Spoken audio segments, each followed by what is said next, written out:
The real stars of Riptide GP Renegade are not the paper-thin characters who pop up in the game's totally unnecessary cutscenes.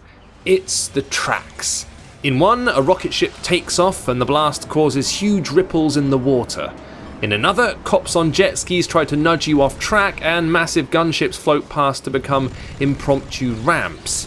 At times like this, Riptide really leans onto its arcade influences, the campy retro thrills of Hydro Thunder and Jet Moto. When you're doing crazy stunts, breaking through glass, doing a nitro boost into first place, the game is a lot of fun. More often though, Renegade plays it kinda straight. The graphics are realistic, showing off the power of the iPad, but not Vector Unit's imagination. The colours are muted and the music a tad bland. And less said about the story, the better. And for the most part, the racing can be kinda tame too. There's not an overwhelming sense of speed outside the expert mode. Racers rarely tussle for first place, the jumps aren't as huge as you might like, and the splashes aren't the mini tsunamis you might expect.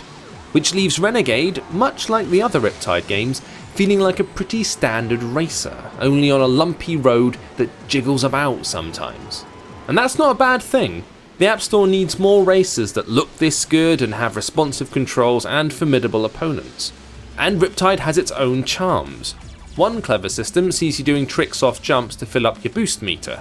You have to carefully pick and time your stunts to avoid wiping out though. Plus, the game's packed with modes. You've got a career mode, a quick race mode, a challenge mode where you climb the leaderboards, plus you got a full online multiplayer and even split screen mode, provided you've got a bunch of MFI controllers lying about. This is easily the best Riptide game yet. Far more accomplished than the first and free from the microtransactions that drowned out the sequel. And it's an easy recommendation for those who want a good racer on iOS.